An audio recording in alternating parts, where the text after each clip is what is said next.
Okay, after this I promise I'm done making videos for tonight anyways. But I'm super excited about this one because I did stuff with pointers and arrays and passing parameters and functions and stuff, and I'm not good with pointers, but I made it work, and right out of the box I might add. So okay, so what I wanted to do was put the billboards inside the 3D scene on the planets.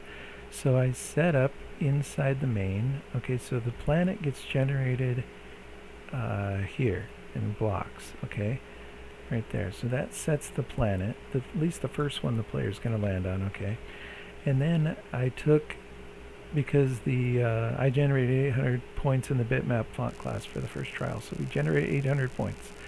And then what we do is I created a query inside the space blocks to get the y coordinate so that I could sit the billboard right on top of the block.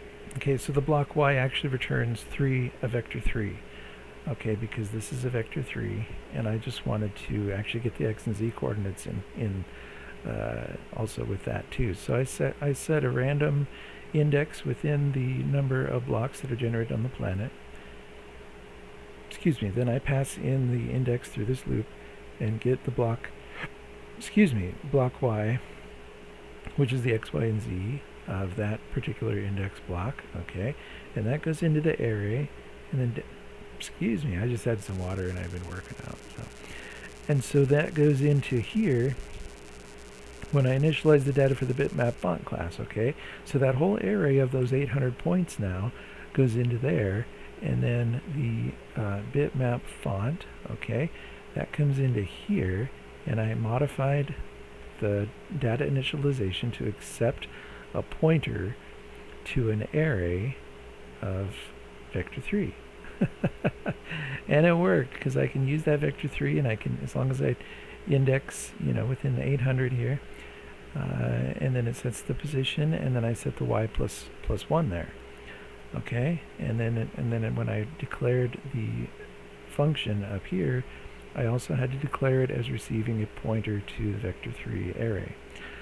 Also, I had to take the transformation, because instead of just drawing the points statically and not moving them like I showed you initially when I just got the texture coordinates right for the alphabet and the numbers.